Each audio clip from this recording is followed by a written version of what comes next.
Welcome to Mapping the Self. I'm Selena Garofino. Know thyself was carved into stone at the entrance of Apollo's temple at Delphi in ancient Greece.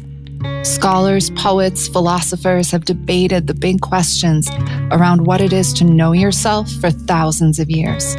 I invite you to join me for conversations with artists, creators, scholars, spiritual teachers, writers, and humans of all walks of life to discuss these big questions together, to engage in a dialogue around what it is to live fully, to map ourselves, to know ourselves, to grow our compassion and listening, and to explore together our highest possibilities. Welcome. Welcome to Mapping the Self. I am so honored today to be hosting Marnie Nir, who's the Chief Creative Officer and an expert coach for the Handel Group. I was going to read you her entire bio, but it's really long, so I'm going to focus in on my favorite line of it, which says, years later, after several jobs in publicity and production, most notably for the Teenage Mutant Ninja Turtles live tour, she began to see that at least in her own life, suffering was not mandatory. Welcome, Marnie. Thank you. I don't need to say much more than that. Yeah, that's the most important thing we need to know about the you. Turtles and the turtles, not suffering, and the Ninja Turtles. Some of our younger audience is like, what's a Ninja Turtle? It's true. It is true. Which is too bad because they were so fun. Yes. You could look it up, youngins. That's right. Marnie, thank you so much for being here. Of for course. our listener that is not familiar with the Handel Group, can you give us a brief introduction to the Handel Group and how you found your way into this work? Sure. I think I found my way kicking and screaming, but which is, again, suffering is optional or not. Handel Group was the brainchild of my baby sister, Lauren. Again, she can't stand that I call her my baby sister, but that's how I differentiate so that you know I'm not the eldest or the youngest. All right, so Lauren and my it's older important sister, that Beth, you claim your middle child position. And it's not even, Selena. It's like I have 4 kids. There's a brother too, but I still want. I don't even go like. Maybe I say my older brother, but it's not as necessary. Usually, I just tell you that he's blonde and blue-eyed, and it's enough. It's enough for you to get my what.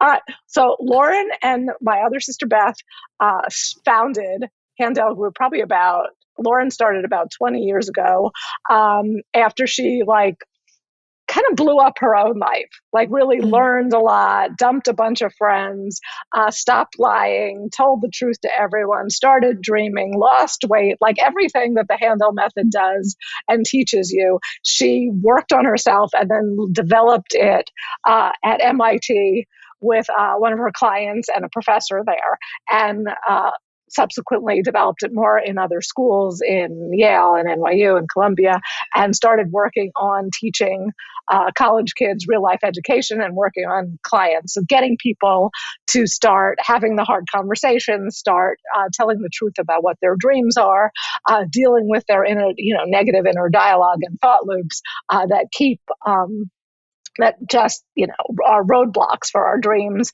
and how do you deal with those, right? And find a sense of humor and tell the truth about being human when we're a dark lot, but we're a very funny lot and a bit sneaky. So that's pretty much it in a nutshell. And she developed it. I came in because at some point when I was turning really quickly into my own mother, I finally was like, okay, baby sister, you can help me. And we made a deal that if she got me my dreams, I would have to give back to Handel Group and coach.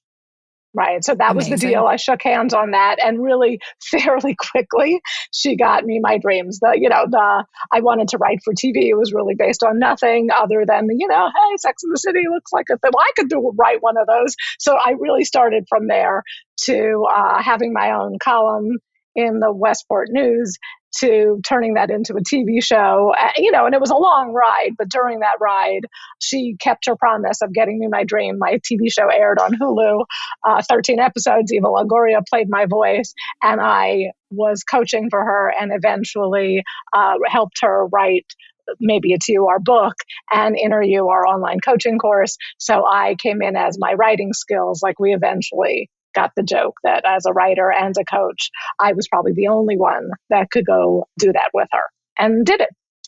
That's amazing. It's such a great story. Where do you think you would be without it? I know it's pure speculation. Your mother. You'd be your mother. I would be my mother, which, is like, I still am. Only a lot, happier. I still have the great house and the things I love. So it's not like shallow went really far. But I wouldn't have had everything that I have, right? And I'm writing a play now. Like, so the kicking my ass, I really needed an assist.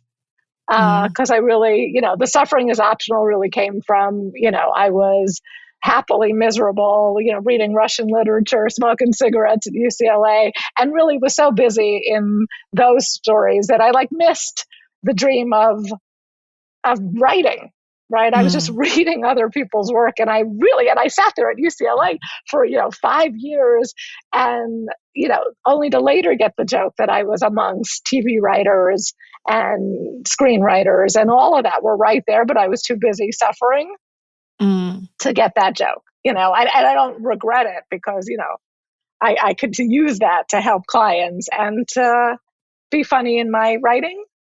Right. that I so much of our previous suffering ends up being really funny often later once it's processed. So much humor comes from it, right? Like you have to, right? Like you really have to. Otherwise we'd really all just puddle up, and that would be it. It's true. What everything you're talking about right now was, I have used the Handel Group. I've partnered with the Handel Group for quite a while now. And the biggest thing for me still was the permission to dream, because like you said, so many of us somewhere along the way, we get cut off from our inner wisdom, our inner knowing. We separate from our deepest desires. We're afraid to voice them for so many reasons. And we end up suffering and not getting what we want out of life. And it's really interesting. I was talking to one of my yoga teachers the other day who studies Chinese medicine. And she told me that when someone is sick with cancer or a chronic illness, that the Chinese say you need to return to your first nature, to your inherent talents and gifts, and do that as you're healing. So if you deep down, you're a painter and you never paint, if you want to heal, you need to go paint. That's pretty. Isn't that beautiful? I thought it was really beautiful. So, Marnie, can you talk a little bit about why you think people get so separated from their dreams? And without giving us, the whole Handel program, tell us a little bit about how we can go about rekindling our connection to our deep desires and dreams. Sure. I think it's not like we're not dreamers. Like by nature, if you asked your, a young kid, what's your dream, right? They want to just they could go on and on and on, right? And at some point, obviously, right, we got our feelings hurt, right? We were told, you can't be an astronaut, you can't be this. And so we just start wanting what we think we can have or deserve, right? So I think we get a little or a lot squashed along the way. And just start dreaming smaller so we could succeed, right? Like, who the hell wants to want something huge you can't have, right? So we already tell ourselves we can't have it. We want smaller so we don't have to feel the failure, which freaks us the fuck out. Like, none of us like that feeling. That's so good right there. We fear the failure. That's so good. Yep. Right? We want what we think we can have. Maybe we'll let ourselves want a little bit more. Right? Like New Year's Eve. And that can be quickly forgotten the next morning. Right? That's like February 17th. It's gone. Or I don't even know. They have the date. It's gone by. And it's very sad and slightly funny. Sad. But that's what we do. So I think, and we all live with it because we, as humans, we're pretty good. We can compartmentalize things. right? Right. So I'm only going to want these three things. We're going to go for our career. We're going to go for love. We're going like we pick the ones we think we can have, or that we want really badly, and then we don't even look at like the other areas in our life where we completely have sold out, or stopped caring, or stopped even thinking about we think. Right. So that's Mm. why at Handel Group, the genius and the hellish first assignment we give everyone is to dream in 12 different areas of your life, because Yep. we really are that big and really that Yep. capable. But we really shrink it down to, I want to lose 10 pounds. We really shrink versus Yeah. can you go look at the whole picture of us? Because any area where you're sad or resigned or, let's have given up, where's it go?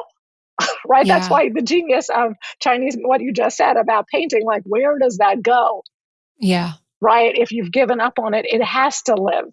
And it's gorgeous that it still lives somewhere in your cells, right? But you Yeah. have to go start looking and even admit there's just areas you haven't given a shit about, but go look at them. And so we really make you go dream in 12 different areas. We don't make you work on all 12 Yeah. yet, That would be overwhelming, right? But it right in really the is beginning. write them, right? Like just admit them, like get them out of your Yeah. pores Yeah. It's and be so willing to talk helpful. about them. Yes. Well, and one of the lines that I loved from Inner.U, which is the online program that Handel offers, and I heard it once and it was just stuck in my brain, is they said, any area of your life where you're really successful is a blueprint for every other area. Mm, it's You probably true. wrote it. I did, but it really was, it was a Lauren thought, right? Of like Yes. you have that you really do have a roadmap. There really is a roadmap, but most of us, again, right? If you start getting, well, human beings are so smart, but we play dumb in certain areas, right? Yeah. Like smartly, sneakily, so right there. It's Yes. not like what you want in life and your dreams don't have a blueprint or a map there or a book about it or a YouTube video.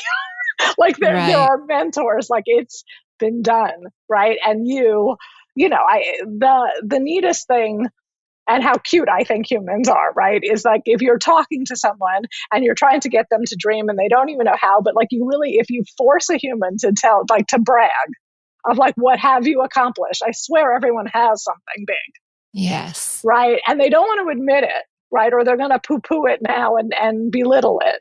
It's because they'd have to go do it again. Yes.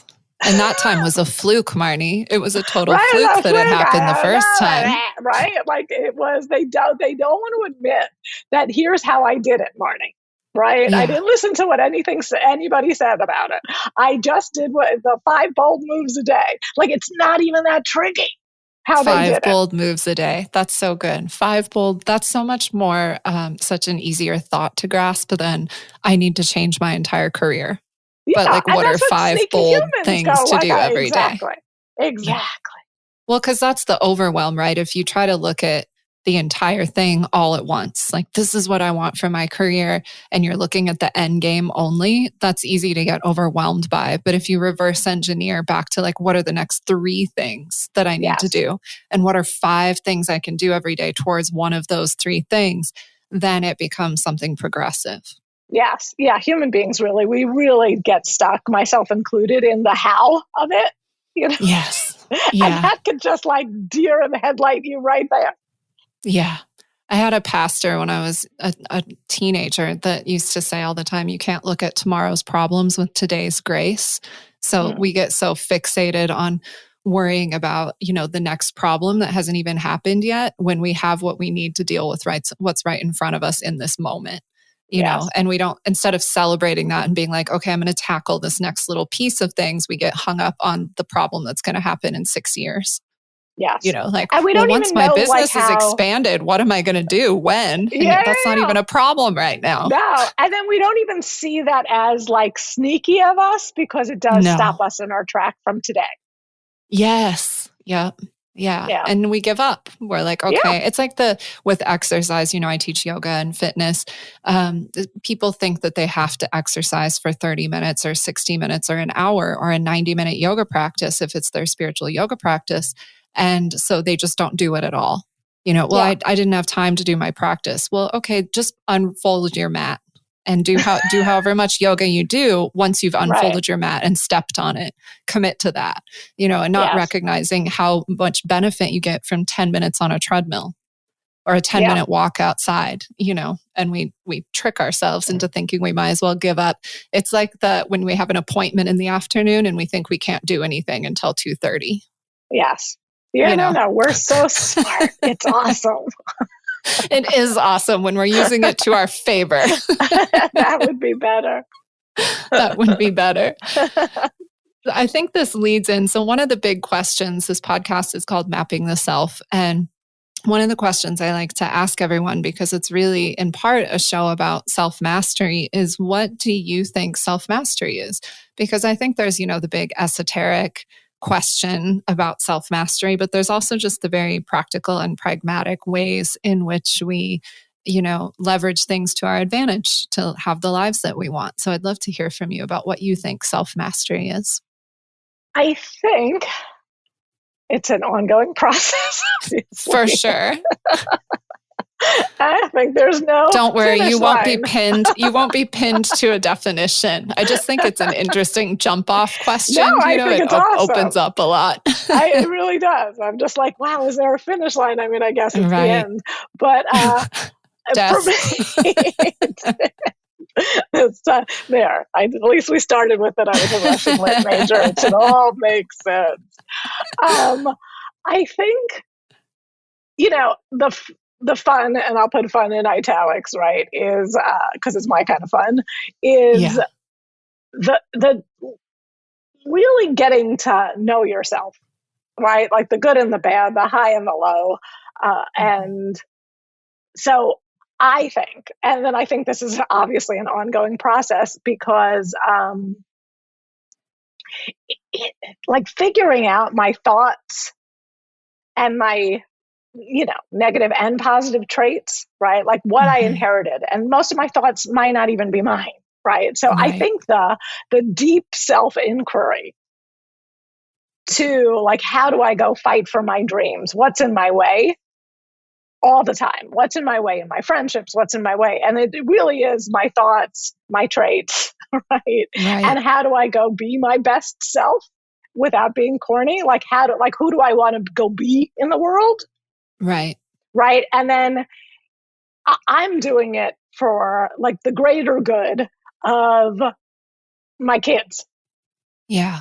Right. Besides let me go change and help humanity. Right. If that's what I'm here for. And can I use my own dark for your light?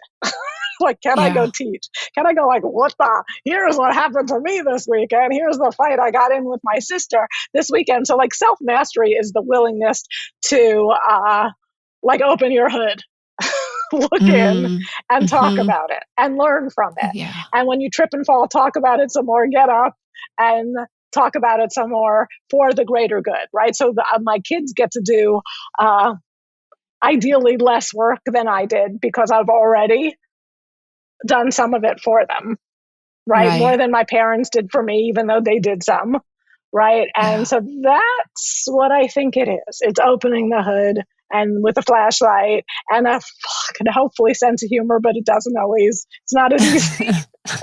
In the moment, it's not as easy when you're really deep in it, in the dark of it. Yeah, right? It can get real ugly in there. It can get ugly in there. And truly, if you could get past the ugly and get giggling at it, it can be really fascinating and really helpful for others is what I find. Well, you just spoke to two things really beautifully, which is evolution of our ancestry and becoming an ancestor.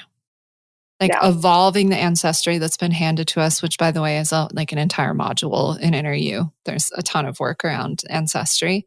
And then evolving the ancestry that you're handing on, becoming an elder and an ancestor for your children, and that they can carry that, baton forward.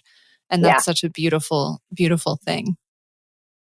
Yeah, it is probably one of my favorite parts of the Handel Method is taking that forward and really learning it. And most of us really walk around being, evolving our parents, despite them or, to do better and to upgrade it versus as a in honor of them. Like we a lot of Exactly. us miss the honor of it, right? And Yeah. that's the prettiest part of it all.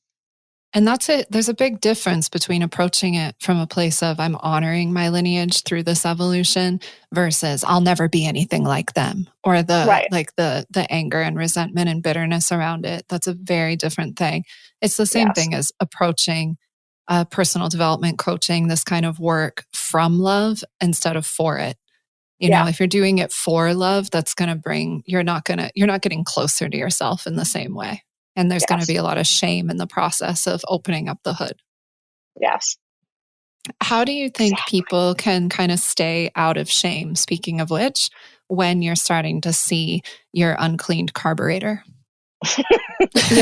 Well, their muffler's got issues. Well, yeah, when you've got a rotting muffler, how does one stay out of self-hatred and shame? Look, I think it's like welcome to the species. You know what I mean? Right. Like I don't think it's specific to you. I don't think you're worse than any. I think I really find us cute, even the darkest stuff. Like there's a fascinating part to it. So you'd have to just go get fascinated. I think shame and guilt and all that stuff, however like real it feels, and it does, it's like a fog machine for just getting there, right? Like it has you gaslight what you actually are here to go discover. That humor helps so much more. But if you get all sad, ashamed, look, no one's happy. Like recently, I could say recently I discovered, but I'll say I rediscovered how like jealous a person I can be. Yeah. Like I'm like, and it's not like I'm like, oh goody. That's great of me, right? Like that's lovely, Marnie, right? So it's not like I walk around proud of how dark I can be or jealous I can be, or that I'm a better friend when you're sad than when you're happy. Like that's not a very attractive trait of mine. Right? Like it explains my career, right? But it doesn't go like, wow, that's great, Marnie. So there's like parts where I have to go, okay, like, can you just deal with it? Like, you have to just own it, right? Yeah. Everyone's got a dark side, right? There'd be no light if we didn't, right? So I have some great shit about me too, but I have to, and then look, what I discover, right, is the more I tell people that about like, wow, I like prefer you when you're sad. I'm not happy or sad, but I really can. But when you're a little bit sick, I do better. But then I could go, holy fuck, my mother, Marsha, right, really was great when we were really like physically ill. Right? It was like her easiest place to show her love in fixing you. Right. And I think a lot of us can relate to that. Right. Totally. A lot of us have those moms that weren't like the most emotionally connected people. Like my mom had like a rough life. Her sister died. Yeah. Like she had a tough life. Her parents were pretty much gone when the sister died. And so I could have compassion for her. And I've got to have compassion for me. Like I was raised by that pup. Yeah. Right. And then she really did. Like, I remember I got my like baby so big doll when I had strep throat. Like I liked her the best when I was sick.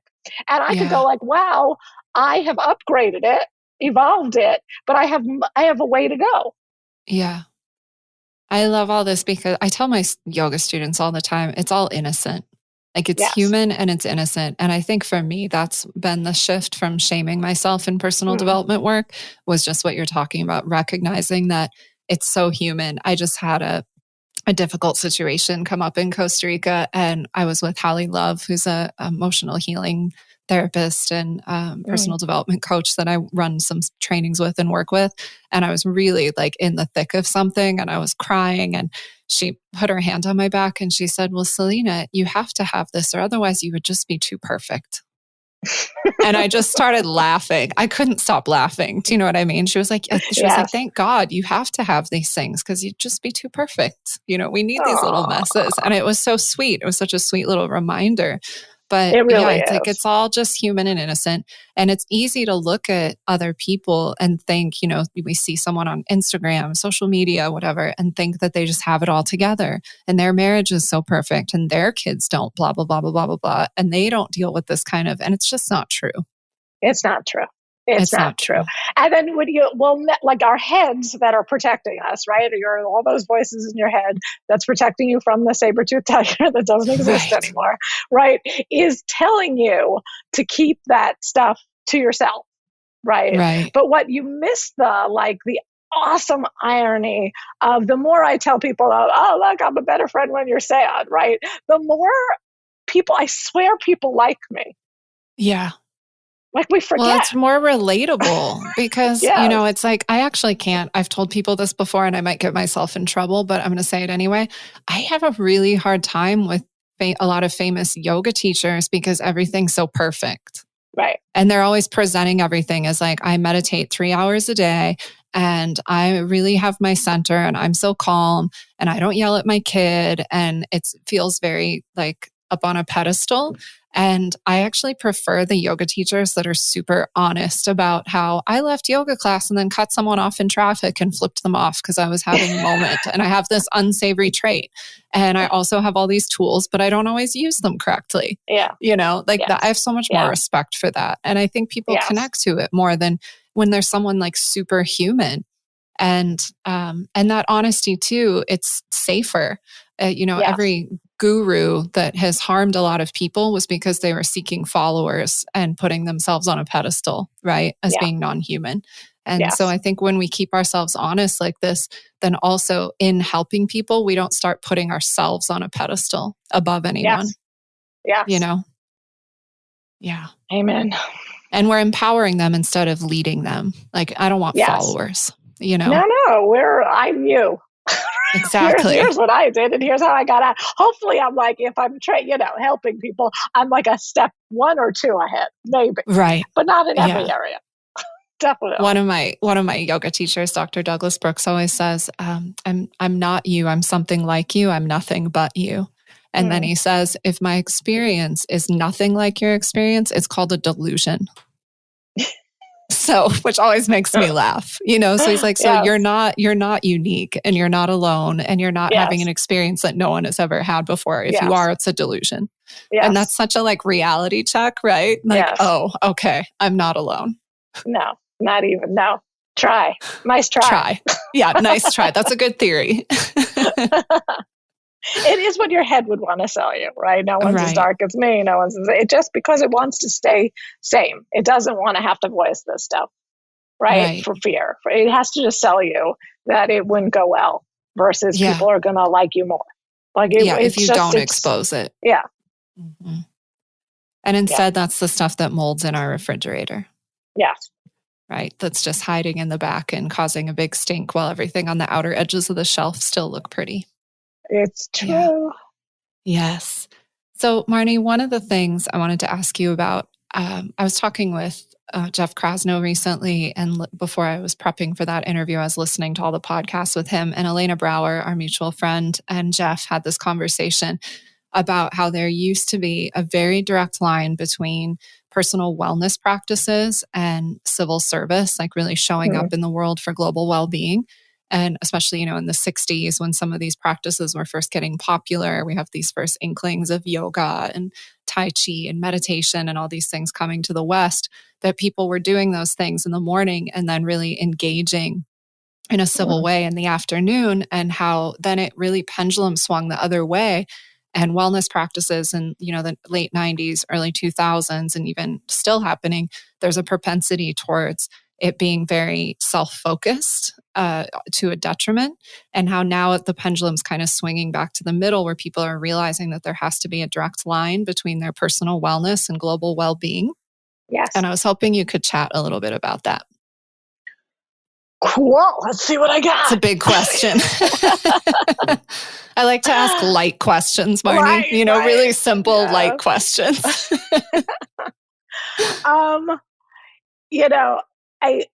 I learned from the beginning, right, that, when even to start at the first question, right, like when my sister, Lauren, said, we agreed, right, I'll get you your dreams, Marnie, if you promise to, pay it forward, right? So that was the, deal I signed with at the time, was the devil to me.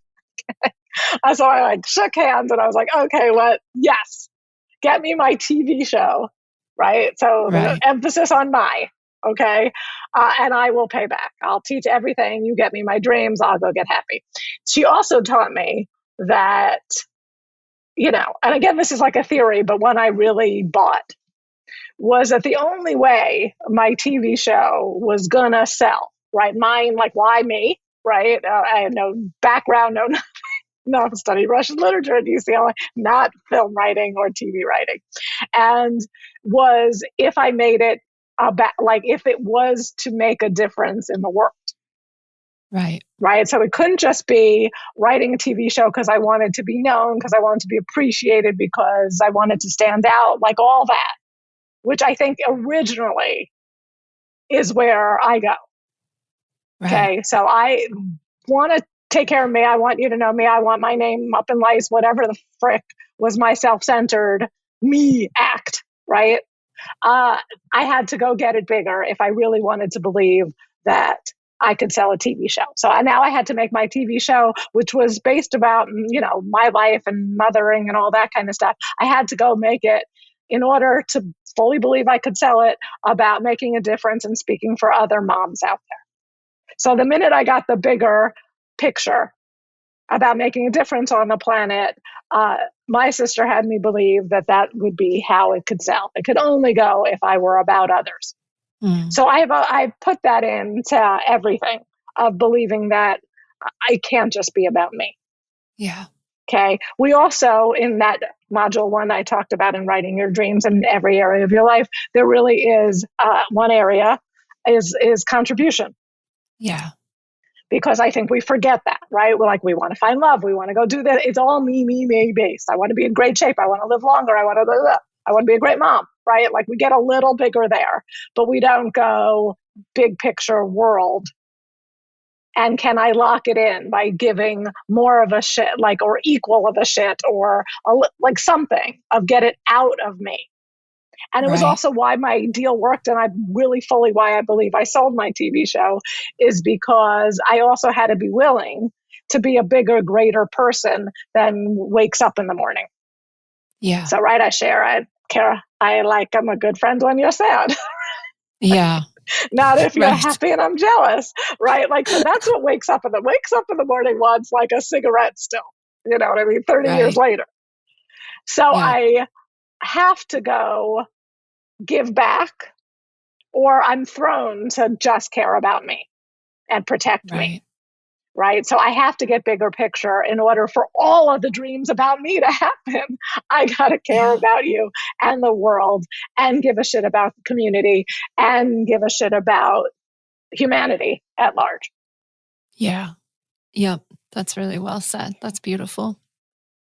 Yeah, I think it's so important. And I think sometimes people have difficulty seeing how their personal vision, like, I want to be a writer, like, in what way that serves. And I think that's where people get hung up sometimes, not realizing that. And I think there is a piece to the self-focus that is true, which is that, even Thich Nhat Hanh says, I'm probably saying his name wrong, says that, when you are flourishing and happy, you're already in service. And I think there is that element, but the flip side of that is, I don't think you can truly flourish and be happy unless you're in service and in community.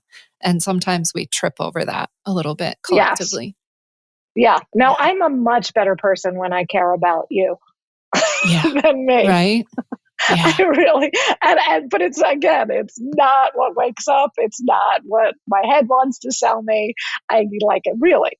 But I get off a coaching call, and, you were making me, I think about it, during, in 2020, when all hell broke loose, like shit hit the fan, we really started doing community coaching calls, like free, like every fucking day. We were doing them every day. Like, I know you were. I participated in some of them. Right. Like, we had a 9 a.m. and a 5 p.m. right coaching, like, free. And I swear I was never happier, even as the world was like fucking exploding and imploding.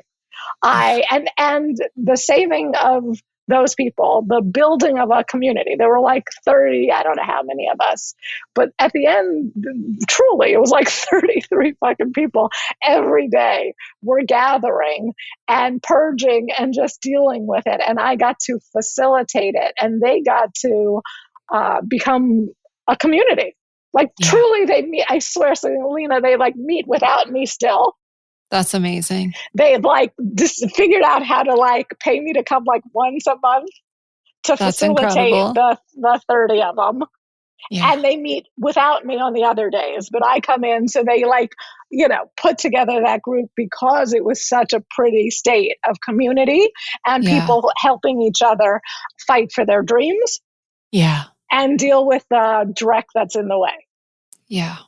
That's so huge, especially you just spoke to something. It's like, it can feel so many people. And I want to be careful how I phrase this, because when you're going through a really difficult time, which a lot of us are, sometimes you do need to rest and hit pause on your forward movement efforts. So before I say what I say, please know I'm not on that train of you should be learning 7 new skills while you're in a pandemic. And that's not what I'm saying. But being able to keep our dreams alive and kindled and rekindled during difficult times is such a challenge, and it's so important. I was so lucky because early on in the pandemic, Lauren, your sister, live coached me for something that you guys were doing. And I was like a disaster because I had just refunded like exorbitant amounts of money for canceled retreats and trainings. And I was like sitting on the floor in this yoga studio that I was renting. And at that time, it was when we didn't know how bad the virus was. And I'm like sanitizing everything around me. I'm the only person allowed in the yoga studio. And I've never filmed classes before. I'm supposed to be like filming yoga classes and putting all my stuff online. And I was like, no one's going to buy. All my theories about the world just came like roaring out. And I was on this call with Lauren, and she was just like, Selena, there's 8 billion people on the planet. You're telling me you can't find 30 people to buy your course out of 8 billion? And when she framed it like that, it sounded so ridiculous. Do you know what I mean? Right. But it was like, and I walked out of that 30-minute session I had with her just like totally excited in the middle of everything around me crashing and my whole business crashing. She was like, you're going to be better because of this. And in the long run, because now you're going to have developed all these other skills and your business will be insulated. And she's not wrong. I'm still in process of doing that. I mean, we're doing it right now. I'm podcasting, right? Yeah. And that all came from that one conversation. And sometimes all we need is someone else to reflect back to us. I was telling my yoga students this morning, like staring in a mirror is not helpful because you're just looking at your own dysfunction. Like it's just you're staring at your foibles. It's the same reason I don't do yoga in a mirror, right? That you need a cross, right? Well, it's true. And then you think it's right because it feels familiar. Yes. The funniest thing is why I'm like laughing as you say it is because and then we still make fun of me because I used to definitely cry in the mirror. Oh, like all growing up. Right. And so whenever I do like an Instagram live or whatever, I was like, this feels so at home, right? You're like, I know all about this. Just looking at myself. I was like, I didn't know that was training me for Instagram. Hilarious. But it's not a true reflection, right? Like the way, and sometimes we need to look at someone else, and have them reflect to us. For and sure. That was what Highly Lauren did. Recommend don't coach yourself. Don't coach yourself. And don't do it staring in the mirror. There's very little that we're going to, like, go elsewhere, go check. It's not true. Like, you can't talk back to your lower self. No, but totally. It really I do much that. More, it's definitely good to have someone else that will roll their eyes at you because they know how much bigger you are than what you're selling yourself. Yes. I mean, I love in Handel, there's a talk back exercise that you do in one of the later modules where you're talking to your lower self, talking back from your heart. And it's really potent. And I use that tool a lot just in my weekly life. But that's different than, navel gazing, staring in the mirror all the time, right? Like we often need that reflection back. Because, it's the nature of deception to not know you're deceived, right? So sometimes we need someone else to roll their eyes at us and go, no. You're really going to sell that? Yeah, you're going to sell that? You're doing a really good job selling it. Maybe I ought to try this one on. Right. Yeah. So with that in line, or, that line of discussion continuing, the pandemic, there's been so much disruption presently, depending on when you're listening to this, there is a war in the Ukraine. Like there's just a lot of global stress and pain still. What do you think people need right now more than ever after this age of separation and isolation and ongoing global stress? Like, how do we still tend to ourselves and our dreams while also resting and honoring the difficulties that we're in? Like, how do we do that? Do you have any advice for our listener? I think, More tiny questions, Marnie. just that. How do Just you that. handle war in the Ukraine? Yes. Yeah, right. Look, it's, I guess first you'd have to actually consider that it's not as tricky as we like to think, right? So there's what if it's not that we're not that complicated, right? What if we're all just about 3 to 5 kept promises from being happy, right? And the key is kept, okay? That's key, right? Because again, see New Year's Eve. And broken promises add to the suffering because then you're like, wow, I'm really terrible. Yeah, right. And then you should as I say, 3 to 5 kept promises, right? Then you should just listen to your head and thank it for sharing because it's going to be like, but what if I don't know what those promises are? It's just going to start to confuse you. Okay. But what if they're really simple? And I swear we all know what they are. And they're really not so deep, right? I swear mine are right, and really right? 2 hours a day, right? I'm lucky because I write for a living, right? So there's no option of not. But if write, work on my own, work on your play X number of minutes, hours a day, right? Bold moves towards any one of my dreams, or just do what you're avoiding. Yeah. Right? Make that list and do it. Right?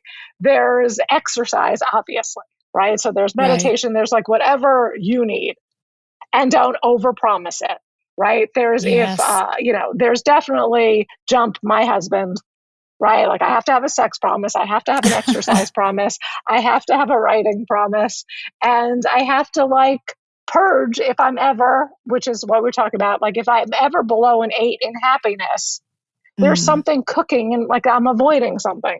I'm not that tricky. There's something I didn't say. Yeah. Right. So that's all of the promises I need. I don't need that many. Most of us That's really so don't. good because we always think that, so many people probably just cringed at my happiness gets below an 8. They're probably I'm just picturing myself, I'm projecting now, but I'm picturing myself 5 years ago, I would have been like, is she fucking kidding me? Below an 8? I live there, but we like to make everything so complicated. And you're right. It's so simple. One of my promises right now is I have to rest every day, full stop, lay down and rest, because I overwork and then I'm not creative and then I don't produce what I like. It tailspins. And one of my promises is to lay down for 30 minutes. Yes. So simple. And I'm telling you, everybody knows it, right? If my son just played piano every day, if he did it first thing, right? If he didn't put it till the end of the day and fingers crossed, hope he gets to it, right? If he did it, and we all have one of those things, we should do the first thing. Yep. Okay. And I'm not saying I'm an 8 every day, people. I said purge if I'm not. So it just means I'm locking myself in to go look under the hood every day. If if I have, you know what I mean? I feel my jaws tight. You're like, all right, Marty, what didn't you say? Who you hating? Yeah. And you're speaking to something so important because it's usually where we've violated ourselves that we've dropped below an 8. We're violating a boundary by not speaking out or not expressing what we need, or there's tension because something's been violated and it's us violating ourselves. Yes. Yeah. So it really is the key, right? Is finding and start small, really start with 3 promises. You're doing research. Right? Of what would make you happy. What makes me happy isn't what makes you happy. So you're looking for yours. Keep them for a week, right? Look, there's a promise tracker in Inner.U. There's a module all on personal integrity, which is learning how to keep a promise to yourself right? Yep. Because we just aren't good at it. It's not just you. We're really good at it for other people because you'd really screw your relationship with them, right? You're pretty good at with your boss because you'd get fired. But you stick right? around whether you break promises with yourself or not. So it's easier Yeah, to get right. away So with it. we just don't realize that the relationship we're fucking with is the one to ourselves. Right. Yep. By not keeping a promise, by saying I'm going to write, by saying I'm going to go walk a half an hour, and then it rains and you decide you're not gonna. You have no Yeah. idea what it would feel like if you actually put your raincoat on and went. You'd be so proud of yourself. Right. Yeah. But you'd have to just go battle the voice that says, like, you never said and in the rain and you'll do it tomorrow. And like, you think that voice is you. Yeah. Yep. And it's not. And that's good news. It is good news. That's the thing about all of this is it's actually all very hopeful. Like I think sometimes people start this kind of work and it can feel like a bit downtrodden and heavy, but it's not. It's hopeful because every time you're aware of a habit, you get to open up a new possibility and a new potentiation. Yes. And so it's very hopeful, and great nature always gives you a way out. So there's always a way around something or through something or whatever it's going to be, but there is a way. And so this is hopeful. You get you get to switch to being excited when you uncover something that's not serving you, because now you get to shift it. Yes. And with a promise. Yes. And then the key, like with the promise, right, is it's not like even though back in the day when I had to sell my like I was driven to sell my TV show, and the promise was write for TV 2 hours a day or no wine. Right. And that the wine part is the kicker in the whole program, right? Because I will, as a human being, I will fight for my wine more than I will fight for my happiness. And you all have your version of what your wine is, right? It's TV, it's screens, it's an episode of whatever. It's like you have it. You have a vice that, and the fun of Handel Group is we don't even give a shit about your vices. Use your bad for good. Use your bad for good. I love that. Right. That's really good. It's all material, right? It's all material to be leveraged to our advantage. Completely. And I think that's the shift. What we're talking about is shifting from life being something that happens to you to being like the mediator, the modulator, the meditator, the one who's at the center of it. And one of my yoga teachers always says, put yourself in the center of a sphere and have all the spokes of your wheel spoken for. Pretty. Which is the areas of life, right? Like just organize your areas of life. Yes. Put yourself in the middle. Mm-hmm. Yes. You're the director of it all. Yeah. Right. And then if it's not going well, that's also good news because you could fix it if it's not the world. Right. Yeah. Because anytime we're in blame, there's nothing we can do about it because we have to wait for them to change or for the world to change or the economy to change or whatever. And that's not powerful. Yes. Yeah. And we need power to get anything done. Completely. Right. That's a hell yes. Yes, that's a hell yes. Yes. Hell yes. So Marnie, for our listener, really quickly, because we've only got 10 minutes left, I'm thinking that a good introduction to all of this for them would be instructions for how to write a dream and maybe how to write a promise. Does that sound doable? Sure. Or do we have not enough? I think that might just be a good little get them started. And in the show notes, we have all kinds of information for you about Inner.U. I can't speak enough about Inner.U. It's like something I return to over and over and over again. You can pop in anytime you're making a new dream, anytime it's like you don't go through the modules and then you're done because again, life is a happening thing and self-mastery is a happening thing and neither of these things ends. So it's really like the gift that keeps on giving. And we put everything in the kitchen sink in it. Like it has everything we've ever taught and everything that works and examples and homework assignments. And you really can you're like, oh, not homework assignments. You really can listen to it all and not do a stitch. And I swear you cannot not unhear it. Yeah, right? That's what I did the first time. I did not do all the assignments at first. I was just listening, but it was already shifting my relationship with myself. And I was catching the voices in my head, listening to my board of directors, little things. And then every time I go in there, and sometimes I've jumped ahead to a module because one of my coaches, so I get private coaching with Handel. and which is awesome, by the way, if that's in your realm. But I've had coaches ask me to go back in and do a later module, you know, like purging or whatever. But there's so many tools in there, and they're tools that are for life. It's not like you do the course and you're finished. No. But now I just killed up so much time talking about it, but it's because it's so awesome. Let's see what happens. Yeah, okay. But I would love to have Marnie at least give you guys like how to write a dream, because I know the first time I did it, that felt a little difficult, but once I had some clear instructions, it was so easy. Yes. And then I wrote a few little promises for myself to start moving in that direction. So take it away, Marnie. All right, cool. So look, you know, the dreaming assignment in module 1 is part of it is kind of a setup, right? Because what's going to happen when I ask you, you're my new client, I'm going to have you go write a dream.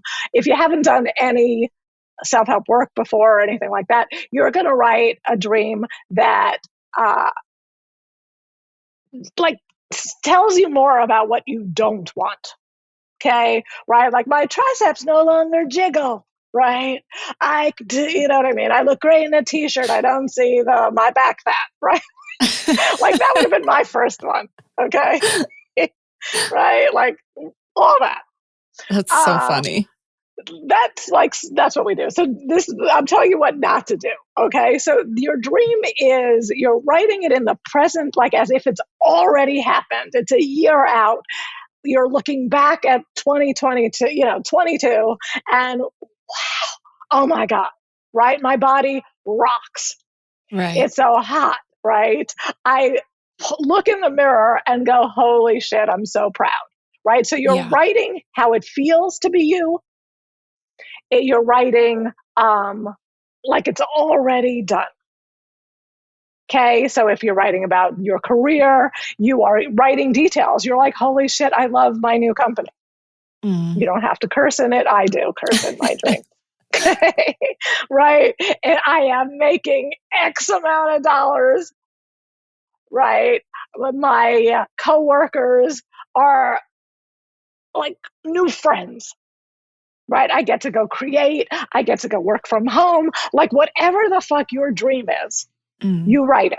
Now, the key is also have it be a stretch, but not delusional pipe dream. Okay, you have to be able to read it and all excited about it. It could scare you and make you a little nauseous, but not very nauseous. Medium nauseous. Okay, medium nauseous, like just enough to scare you because you really want it, right? So I really was writing, I sold my TV show. Back in the day, I can't even remember. I'm sure I wanted... Did I want Jennifer Aniston? Like, you know what I mean? That was a while ago, people, right? Right? Like I wanted that, right? I wanted my newspaper column to turn into a TV show. And it was going to be, I'm sure back in the day, it was Showtime. But we didn't have Netflix back then. It was like I was picking and scaring the fuck. I had an agent and like whatever I wanted, I put there for my career. Okay. So that's what you're doing. You're writing it as if it's already happened. You're not writing it future loosey-goosey. You're watching out for any negative shit in there because you don't want to my human is emotionally stable. We fight fair. Like everyone writes in their love dream, we fight fair, emotionally stable, independent, and you don't get that you're busy fixing yesterday's human. Yeah, be so careful with that one. So I catch really that in my dreams all the time. I catch those ones. Like you're speaking positive back to the negative thing. Like what was in one of my career dreams, it was like, I have all of the money I need to pay the deposits on my retreat centers. I was totally speaking to the fact that when I first started my business, I didn't have enough capital to pay giant deposits. It was a negative dream. Yeah, look, and it makes sense why you're trying to, obviously we're trying to fix yesterday, right? Like, I get it. Like, you're dreaming, except watch it because you're manifesting that, right? You're manifesting, emotionally stable. Like, one, you're like, would you let if you had a child, right, or you have one, like, would you let them dream? Like, is emotionally stable good enough for your daughter? Right? Triceps not jiggling, good enough. And you're like, no, well, give me goosebumps, like the good kind when I read it. Do I Right. want to hang it on my fridge? Yeah. Right? And those are good questions. And I know most of you are like, Marnie, emotionally stable. Yes, I want to hang it on my fridge. It's still an FU to yesterday. Yeah. Yeah. It's not what You're you you're want. You want speaking to, against a previous partner instead yes. of about what you want. Right. And independent, it's not true. Like obviously you don't want, but you're asking for a best friend. Do you really And like, the independent is you speaking to times you've been codependent. You're just yes, like, I want to not be codependent. You may as well write yes, that. And that's not a good right? dream. Like they should have their own friends, right? You're like, ew, right? Like really? Gross. Like I get it, but cut it out. Like cut it out. That look, the it's fine. I promise you in Inner.U, we give you a section in your assignment where you could write all about yesterday. We really do. So it's not like we don't understand why you're putting emotionally stable, why you're putting fight fair, why you're putting he has his own friends and has his own hobbies. Like I understand why. It just isn't in your dream. It's why you're a 6 or a 5 or a 7 or a 2 right now. Is Right. because the last one sucked. And Yeah. I'm fine with that. I'm not like, oh, goody, the last one sucked. It's fine. I will give you up. You will have your lower self will have a chance to bitch about that person. I promise. It's Yeah. just not in your dream.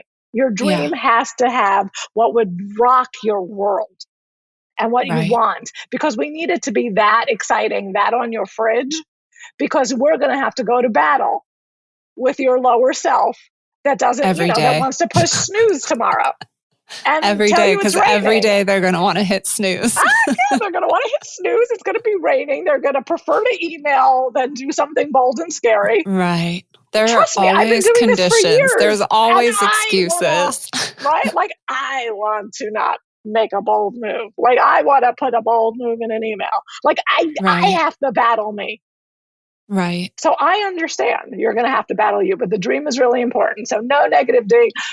Aim high, but not ridiculously, Yeah. but high enough to slightly nauseous, as we said.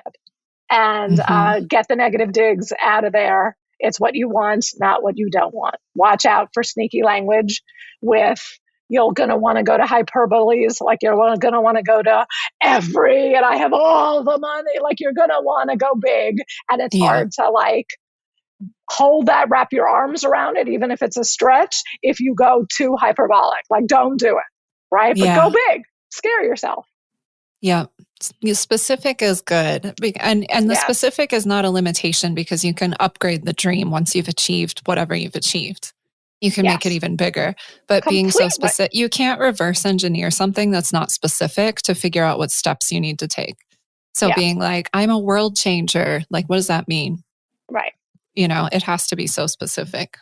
Yes. Yeah. Yes. And make sure not only like what you want, but how it feels to have it. Include that in there. It helps. It really It helps. does. Believe it. It makes it and more feel tangible too, Yes. when you can think about how it's going to feel. Yes. So that's dream writing. And then there really is in Inner.U all the directions, even a download for how to write a dream and your steps. So we really walk you through. There really are examples. So you will get that in module 1. And you can share them with people. There's like accountability buddies and whatnot. You can connect with other users on there that are going through the same thing, and you can talk about your dreams.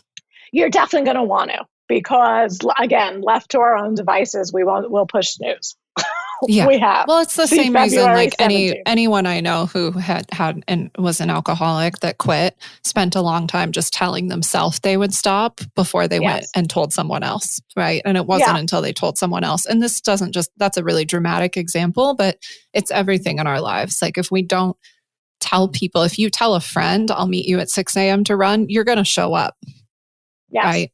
So it's so helpful to talk to someone. Yeah. You tell everyone at the dinner table you're not eating carbs. Yeah, they're going to point it out the next time. You're not going to order, right? Like you're not going for that breadstick, right? Like that's what's going to happen. So your head is not going to think it's wise. It's so embarrassing that it's going to sell you why don't announce it at the table. Right. Right. Your head is not your friend. Yeah. Again, it's out to not embarrass you. It's like it's trying. It just has nothing to do with your happiness or your dreams. Nothing. Right. Yeah. Yeah, And because then, that part of our yes, head is always stuck on short-term pleasure. It's stuck on easy. It's like trying to yes, conserve energy because we're still cave people in lycra tops. Like it's that primitive part of our brain that just wants to yes, save energy, right? yes, And I'm it being is. metaphoric. I know that there's not actually a primitive part of your brain, just to be clear. There's been a lot of Yeah, arguments but about this in social spaces lately, and I'm like, it's a metaphor, people. it's not your friend, it's not God, and it's not your coach. That's Okay. right. So It's good. not. It is. It's a snooze pusher on your dream. Right. Okay. And then making a promise. It's, the coaching is similar, right? It's keep it specific and measurable, right? Mm-hmm. You're going to want to make monster promises, like big, broad ones that, work out more Right. or work out every day, right? Don't make promises like that. Don't overdo it, right? There really is a gradient. Like you have to feel what it feels like to keep a promise to know how fun and proud worthy it is, like how proud you're going to go get when you do. Yeah. So keep them very specific and measurable. You can't like really go, I'm going to be nicer to my partner and really know. You could go, I'm going to be nicer to my partner and get graded every day. So I will ask him or her Mm, and ask, was I like, did I get an A? Like, what was my score 1 to 10 on nice? Right. mm. And then you'll know if you were nicer Yeah. than yesterday. So you could do it that way, but saying things like, I'll be nicer, I'll work out more, I'll eat healthier are not good promises. I will No. eat protein and vegetables, 3 times a day with one snack of 12 almonds or whatever the fuck your thing is, right? Right. That's specific. I'm going to follow Mark Hyman's 10-day detox. That's Yep. specific. Day one. Yep. Okay. So go very specific. I'm going to do, a bold move. You really would also have to define it, right? Because bold, we could get slippery, right? Like, I called the dentist. I didn't want to, right? And you're like, is that bold? And the reason why I know what your head says is because this is what mine does, Right. right? Is, okay, I'm going to make these 3 appointments today. That counts as bold. And you're like, no, Marnie, make the 3 appointments and do a bold move. Right. Right. Right. Reach out Mm-hmm. to someone that you're scared to reach out, that you haven't. Call someone you're a little nervous about calling. Clear something up. Resolve something. There's lots of things, but really get defining it so that you can't be slippery for yourself. Right. You'll really know how proud you are. The more you have to talk to yourself of, I think I kept it. No, I really was nicer. The more it's pointing to you didn't keep it. Your head only It's true. talks when it's trying to get you out of trouble or save you or something. Like, I swear it's why, your head is busy.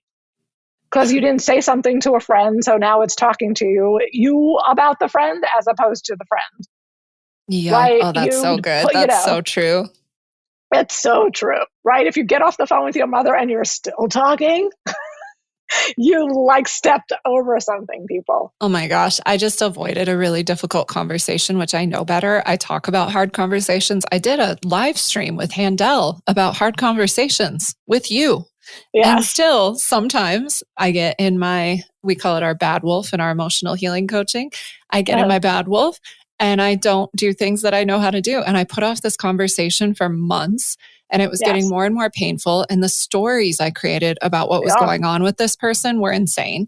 And Yeah. when I was in Costa Rica, I got to sit down with this person, my friend, and ask her what was up. Not one thing I thought was happening was true. And then get this, and of course, this is what was going on. She was being weird because I was being weird because of the story I had made up. Exactly. And there was No, like this it's giant crazy. wedge in our relationship. And it was insane. No, And we walked away from it committing to both of us putting more effort into our relationship. We made a commitment about like what we need from our friendship. And now it's all good. yeah. But I let myself suffer for like 3 Oh my months. God. 3 months I suffered. Months. 12 weeks that I was upset about my friend. No. I was wreaking Stupid. havoc here in Costa Rica with my sisters and really, truly like hating on them and pretty sure that I was hating on them because I just shouldn't live with people. Like I should only live with my husband, period. And this is not, and I really sold myself that. Like that is what my lower self, like pretending to be it's my higher self. Right, Hilarious. sold me that it was just me and people in general and living together, not, no, this is me not speaking up, and collecting and collecting, collecting, and they could feel it. It's like, oh no, Marnie, you're just lying. Like, That's oh, hilarious. whoops. Hilarious. Yes. So there's picking the right promises that would make you happy. Like promising to tell the whole truth and nothing but the truth is like, it's an awesome one. It's just an advanced one, right? So if you're just starting, right, you could, but you could do the 3 grumble rule is a great one, where if you say something to yourself 3 times, like you're talking to yourself, you get off the phone with your mother, you said it, and you're like, you can't just tell it to shut up. You can't just go like, oh, shut the fuck up. That's stupid, right? Oh, give me a break. She's just upset about X. And it comes back and it comes back again. That's when you have to go call your mom and clear it up. Hey, I'm making this thing up. Did you say really when good. you said the 3 X, did you mean rule. Y? The 3 grumble rule is a good one for beginners, and it's brave as fuck because most of us don't do it. Yeah. But if you're talking to yourself 3 times, you catch it and have that promise. And you could tell people that. Right? I mean, imagine how many times people have probably ended relationships via ghosting, like friends or whatever, like, and then put it under the box of we grew apart when in reality, just no one was telling the truth. No one asked. When you said X, did you mean Y? Right.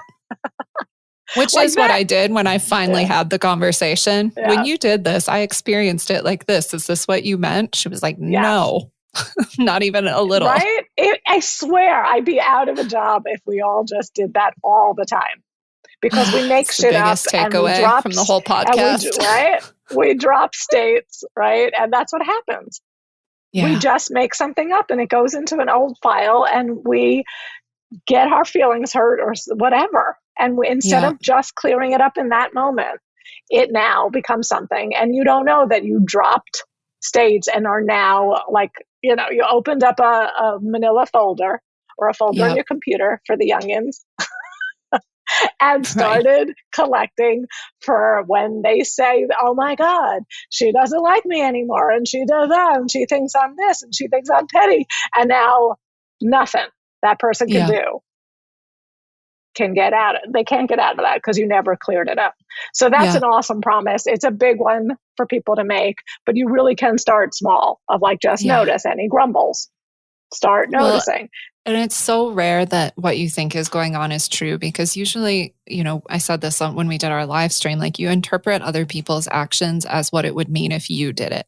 Yeah. So someone says something and you're like, that's what it means if you said that. It doesn't necessarily mean it's what they mean when they said that. No.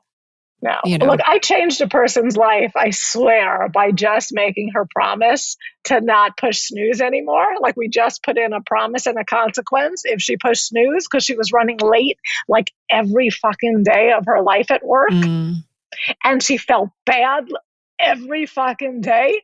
Well, and she was stressed all the time because she's always fucking late. That's stressful. All the time. And we're like, fuck feeling bad. Either, stop pushing snooze or pay the piper, right? Yeah. And let's just, what are we going to go do? And she just, and I can't even remember what we did. It was like, if you push snooze, you owe someone like the person you like least at work a cup of coffee. Like, go get yours, get them, right? Like, just start. And just like, we just got her in the game. Right. And like you said, every time you keep a promise, you get more and more proud of yourself. You get more, because our brains very much function on reward. So every time you experience that little spike of, I did a good job, I got a gold star from myself, then you'll be more empowered and inspired to make bigger and bigger promises. And it's the aggregate moments that get you your dreams. It's all the little aggregate moments and promises that get you there. Because the same person that says, I'm not going to push snooze anymore is the same person that says, I'm going to write a TV show, is the same person that says, I'm going to win an Emmy, is the same, you know what I mean? Like, so I can start believing what comes out of my mouth. Yeah, that's the thing, right? Do you even believe yourself? Do you trust yourself, right? And that only comes from being trustworthy. Yes, we are to others, but not to ourselves. And it's the key to the kingdom is either keep a promise or lose wine or lose Ozark or whatever the heck you're watching. Right. So good. And you'll be proud because you like started the next day with a clean slate to go for it again and either fail or not. Yeah. And no shame. It's just human. It's innocent. And you pay the piper and move on. That's the beauty of the consequence too. Like the promise and the consequence is instead of beating yourself up for a week, it's done. The mistake is in the past. You sent the $5 on Venmo. You bought the coffee for the person you don't like. Like you did that. You already paid and you get to just move on. Guilt-free. So free. Next Guilt-free. day, balance paid. Go try again tomorrow. Yeah. So battle good, Marnie. Up, right? It puts you in a much better battle than just having to walk around feeling bad all the time. It's so good. I love it. This stuff is so amazing. I don't want to keep you anymore because she's in Costa Rica, you guys. So we're mad at her. I'm just kidding. We're not mad at you. I was just there too. But I don't want to keep you. It's been so lovely to talk to you. In the show notes, there is a discount code. There's information for how to access Inner.U. There's all that stuff is in the show notes, you guys. So hit that up if you're interested. If you're not sure yet, start by writing a dream and making a couple promises and consequences, and it might inspire you. Yes. Do you have anything else to say, Marnie? No, check us out online and Instagram. In Inner.U, you will find us. We do free events. We have a bunch to go find us. Tons of them. The free events are awesome too because you get live coached. I've hosted them with Marnie and with other coaches from the Handel Group, and they're a really sweet way to get into community and get to know other people around the world that are also pursuing their dreams. Yeah. Thank you so much, Marnie. It was Thank so awesome you for having you. Me, We're Selena. definitely doing this again. For sure.